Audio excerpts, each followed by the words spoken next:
Olá, eu sou a Zoe, tudo bom? Então, ontem eu gravei um vídeo onde eu falei da velhinha de Taubaté e sobre o Luiz Fernando Veríssimo. E eu mencionei, en passant, dois outros autores, né? O Milor Fernandes e o Carlos Eduardo Novaes. Agora me deu uma ideia de falar um pouquinho sobre os três, principalmente falar sobre os primeiros livros que eu li dos três autores, né? Começando pelo Luiz Fernando Veríssimo. O Luiz Fernando Veríssimo, o primeiro livro que eu li dele, tem o nome de Zoeira. É interessante que a minha mãe comprou o livro. Ela, claro que ela viu que era zoeira, mas é interessante que ele, na diagramação da capa, aparece o Zoe Ira embaixo, né? Assim, como se fosse uma separação ali. E é interessante que as três primeiras letras da palavra zoeira é justamente o meu nome. Eu acho muito engraçado isso. E de repente eu não ser assim. Aparentemente nos outros vídeos assim passo uma ideia assim de uma pessoa mais séria, né? Mas eu tenho meu lado zoeiro, né? E, e é interessante ver que a palavra zoeira tem as três primeiras sílabas que, que é justamente meu nome. É interessante isso. E eu acho que, de repente, é por isso que eu lido bem com a zoeira, né? Eu acho que eu lido muito bem com a zoeira justamente por causa... Tá no meu nome, né? O meu nome está na palavra, né? Meu nome é uma parte que compõe a palavra zoeira, né? Interessante. Então, eu acho que isso chamou a atenção, né, também. E a minha mãe resolveu comprar o livro e me dar para eu ler, né? E, e foi um dos primeiros livros, assim, que eu tive acesso. Aliás, eu nem me lembro se eu li primeiro o Luiz Fernando Veríssimo ou o Milor Fernandes. Mas com certeza esse foi o primeiro livro que eu li do Luiz Fernando Veríssimo, Zoeira. Ele é cheio de crônicas, né? Ou seja, alguns ele coloca, algumas crônicas é uma opinião que ele dá, uma reflexão sobre algum assunto, outros têm formas de diálogo, né? Tem um texto dele que ele ironiza o jeito como se escolhe uma sigla para dar nome a um partido, né? Impressionante, é muito bom. E, e as siglas acabam dando assim.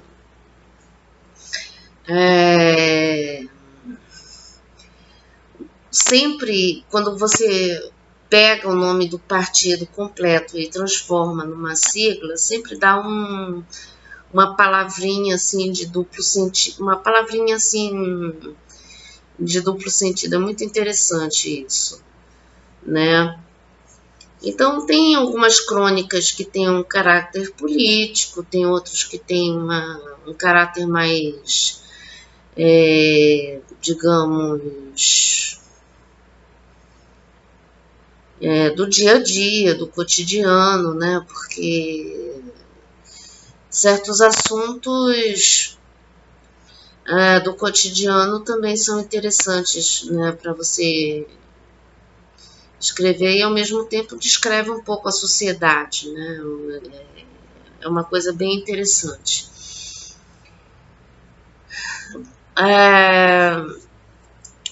Super recomendo, quem tiver acesso a esse livro, quem encontrar numa livraria, compre, porque realmente tem umas crônicas ali engraçadíssimas, humor a toda prova, né? E é muito interessante. Agora eu vou falar do Milor Fernandes, já que eu não sei se foi ele que eu li primeiro, né? Mas porque eu acho que eu comecei mais ou menos a leitura desses livros. Eu tinha 11, 12, 13 anos mais ou menos, né? Eu era novinha, né? Esse outro livro que eu li do Milor Fernandes, esse primeiro livro que eu li do Milor Fernandes foi Milor no Pasquim,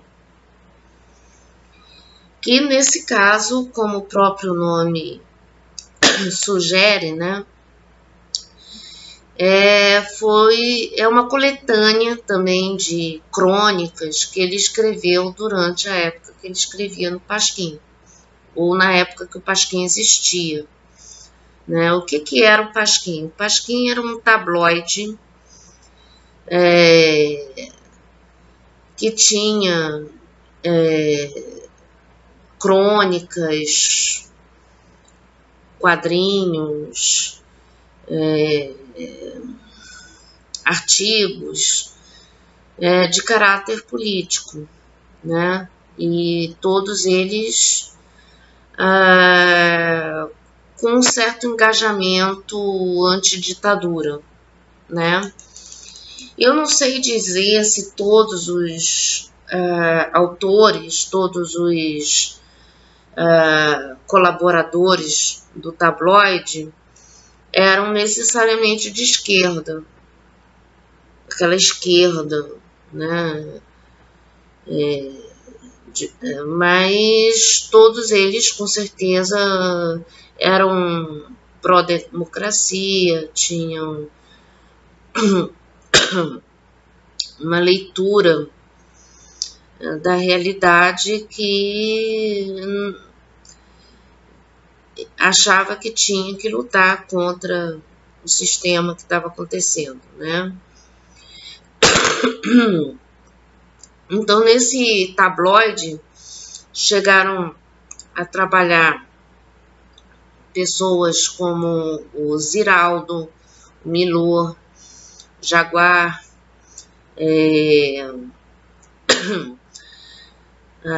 se eu não me engano, até o Sérgio Cabral pai, né, o pai do Sérgio Cabral, né, que é aquele ex-governador do Rio de Janeiro que está preso, né? É uma tristeza, né? Porque se você for pesquisar a vida do pai do Sérgio Cabral, filho, o político, né? Você vai ver que o Sérgio Cabral pai foi um baita jornalista, um historiador da música brasileira. O cara tinha um nível muito bom. E de repente ele tem um filho desse jeito, né? Uma coisa lamentável. Então, nesse livro do Milor, ele tem todas essas crônicas que ele escreveu no Pasquim, né? Agora, eu não sei se são todas, claro, mas uma grande quantidade, com certeza, porque o livro tem muito texto lá, né? Alguns, assim, que eu li faz um tempão e eu não esqueço, é uma coisa que marca. E também todos eles com uma pegada cômica, né? de humor, né? Ah, e o Pasquim também tinha essa coisa, né, de que muitos dos textos que estavam ali tinham essa linha de humor, né? Ou seja, eram livros, eram textos assim engraçados, né? E que tinha uma pegada que também eu acho que era até funcionava meio que como uma forma de lidar com a censura também, enfim. Eu acho que é por isso que acabou durando um certo tempo, né? Porque se fosse um negócio assim tão escancarado, né? De repente podia não dar muito certo, né? Ou pelo menos durar muito menos tempo, né? Como sabemos. Então, Milor Fernandes, ele foi um dos autores que me formaram como pessoa, né? E depois eu li vários outros livros também dele, e é muito interessante. Essa parte da história dele e do Pasquim também, eu acho que é interessante que as pessoas, principalmente essa geração que não pegou muito esse tempo, né, é interessante que leiam essas, pelo menos a respeito desse tabloide, né. O outro autor que eu mencionei ontem foi o Carlos Eduardo Novaes. E o primeiro livro que eu li dele é um livro chamado Capitalismo para Principiantes. E é muito, mas muito interessante, porque ele resolveu contar essa história do capitalismo em quadrinhos, né? Ou seja, ele se utilizou da estrutura de quadrinhos para contar a história do capitalismo.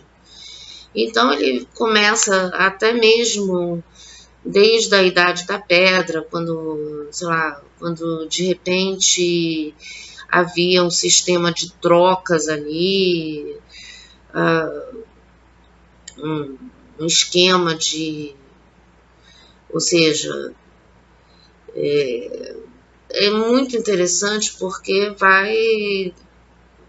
na realidade é uma história do ser humano que começa na Idade da Pedra e como ele transicionou de repente de uma sociedade que caçava e coletava, né, ou seja, os caçadores-coletores, né, e foi passando por uma sociedade agrícola que fez o ser humano virar um sedentário, né?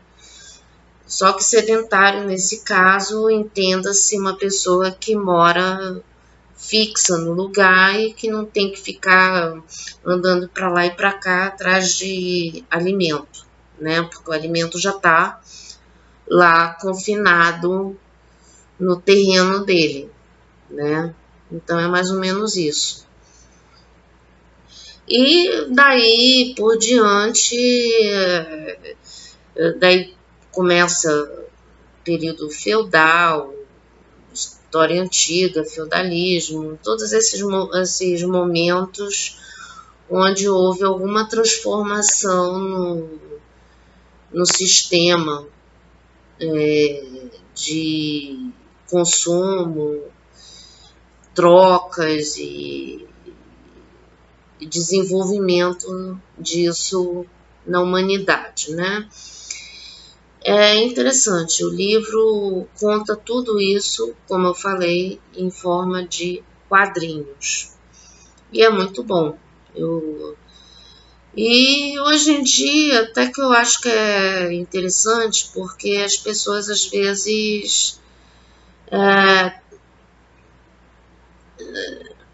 não entendem, né, um texto, né, muito elaborado, né, explicativo demais, né, dissertativo demais, e aí de repente uma opção para se entender isso de repente são os quadrinhos, né, e naquele estilo quer que eu desenhe, né.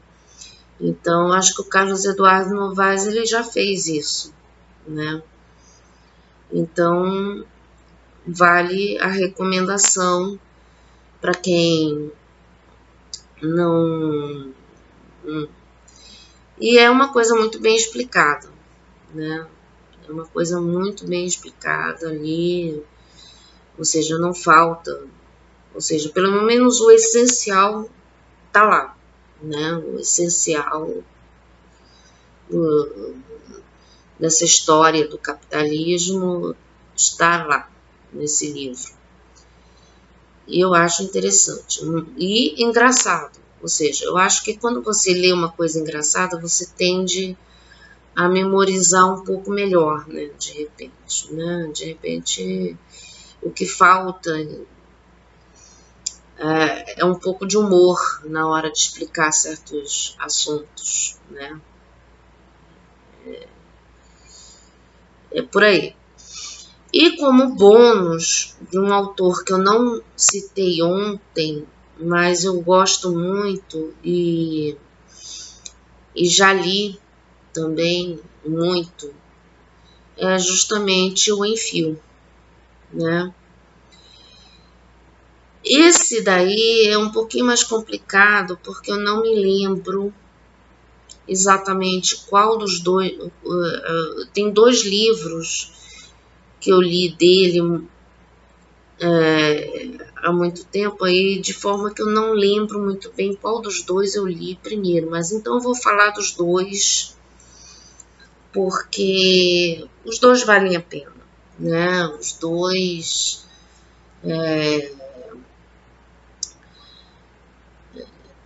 são interessantes.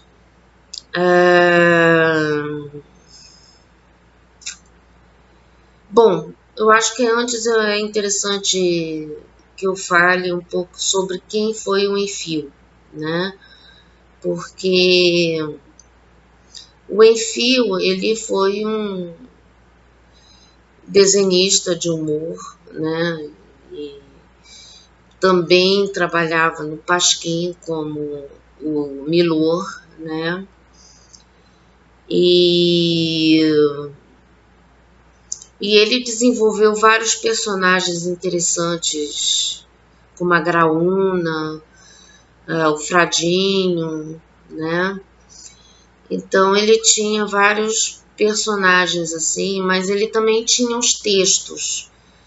Agora, infelizmente, o Enfio ele nasceu com uma doença muito séria, que é a hemofilia. Não sei, hemofilia é uma doença que, pelo que eu sei, né, pelo que eu entendo, a pessoa nasce sem um fator coagulante no sangue, de forma que quando a pessoa se machuca, ela sangra até dizer chega, a não ser que ela corra para o hospital para tomar esse fator coagulante na forma de uma transfusão de sangue, né? E como ele tinha que tomar muitas transfusões de sangue durante a vida dele, porque ele vivia tendo esses problemas hemorrágicos, né? Ele acabou contraindo o HIV nessas transfusões. E foi justamente numa época que não se tinha muito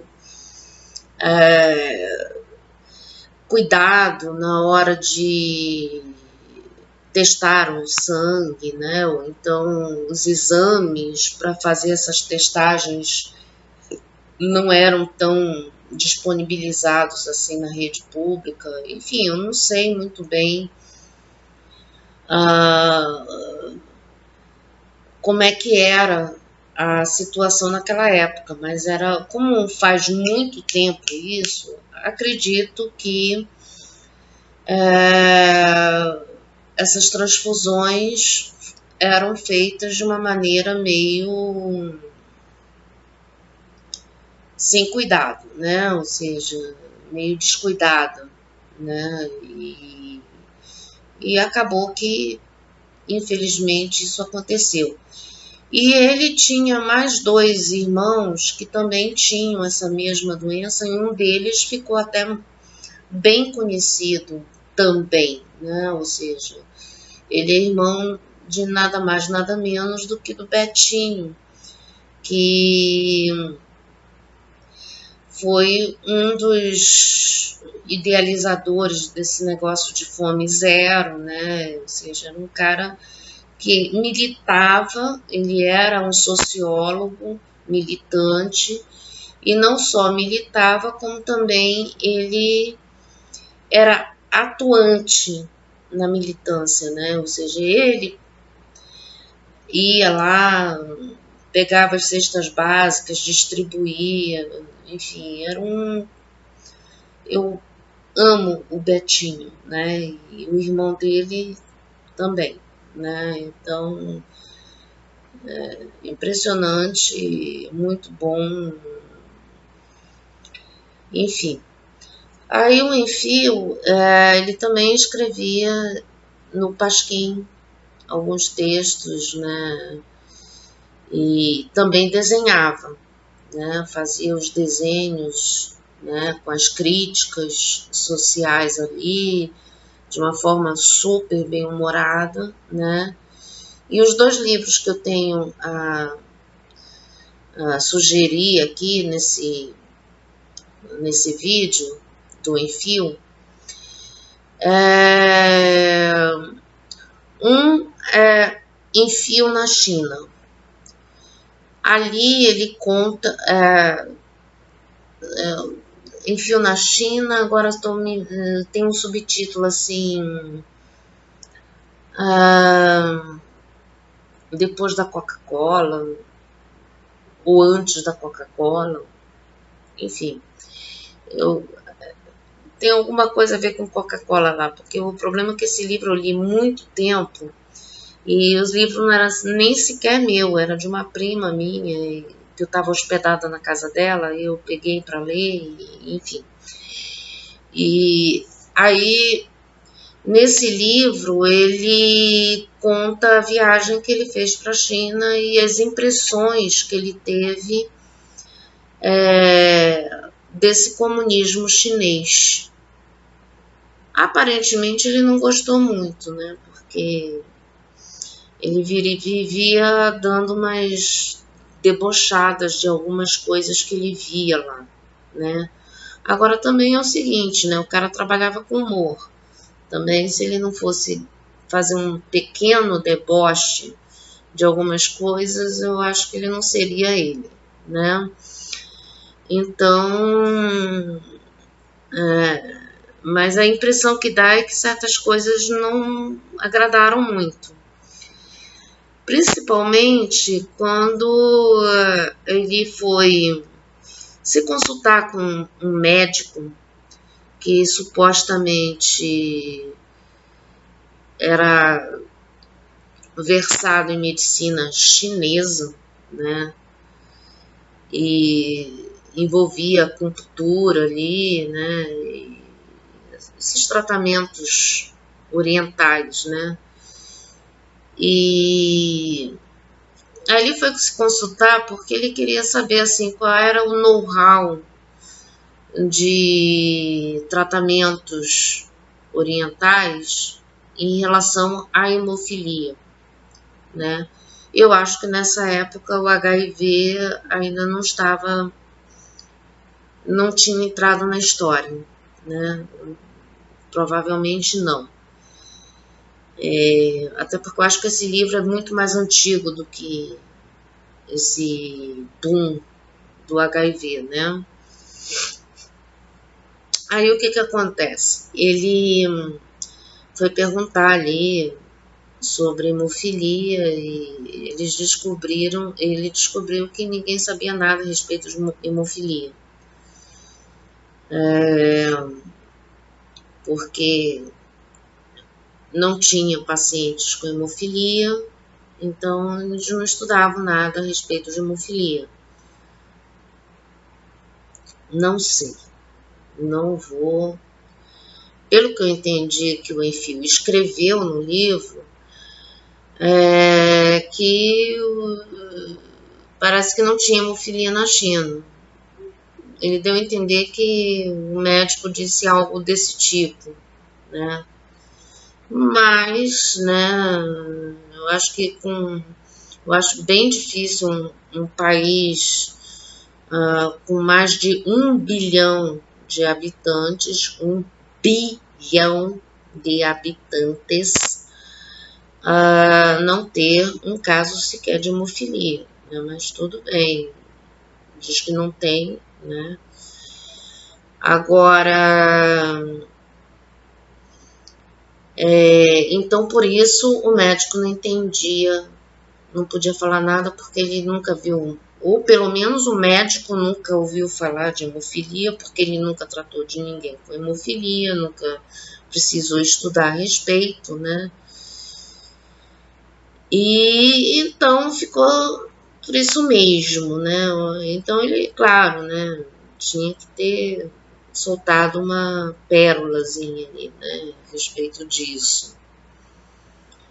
E eu acho muito interessante.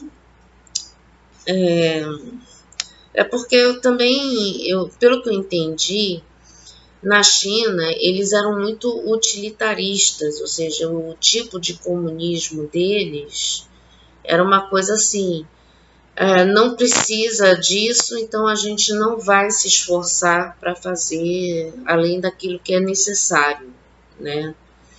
Sei lá, se era necessário, a gente estuda, se não é necessário, a gente não estuda.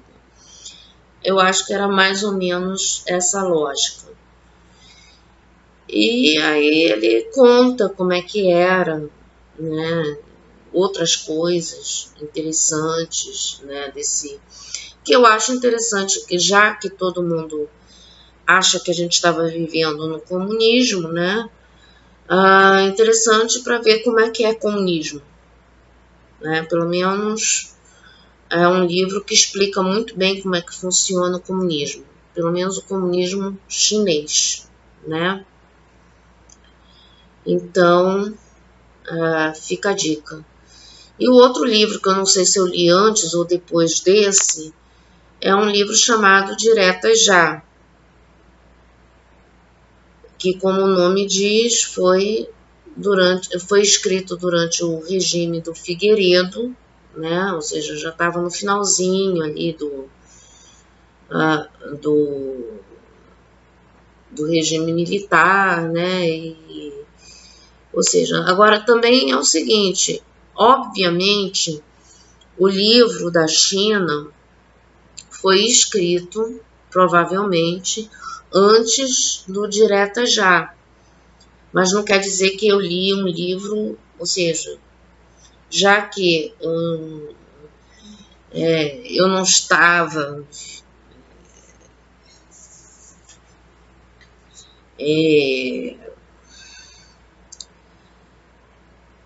apta a ler esses livros quando eles foram lançados, né? Então, é claro que tempos depois eu posso ter lido um livro antes, justamente o livro que eu li antes foi o que foi escrito depois, ou seja, a sequência, a cronologia desses livros não necessariamente é a mesma cronologia que eu li, né? Obviamente, né? Por exemplo, No caso do Luiz Fernando Veríssimo, o analista de Bagé, né, foi escrito antes do Zoeira. E eu li o Zoeira antes do analista de Bagé, né? Então, são esses livros que eu tenho dou essa sugestão, né? E eu resolvi mencionar os primeiros porque eu posso comentar outros livros deles depois também, né? Que eu acho bem interessantes e eu acho que são livros que neste momento que nós estamos vivendo, né? Para quem não está afim muito assim de ler livros técnicos, históricos, são livros que falam a respeito de uma época, né? E eu acredito muito assim que às vezes uma história ficcional tem um potencial de convencimento sobre um determinado tipo de narrativa mais eficiente, porque é uma coisa que a ficção faz te aproximar da leitura, né? Então, por isso que eu acho que gente sugerindo livros técnicos, acadêmicos, eu acho que eu já estou vendo gente demais fazendo isso. Então, eu resolvi entrar por uma linha diferente. Vamos sugerir livros de ficção, de humor, de livros criativos, né? De autores ligados a uma coisa mais artística, né? Então é isso. Eu fico por aqui, até porque o vídeo já tá longo pra caramba, né? Então, qualquer coisa, estamos aí, né? Obrigada.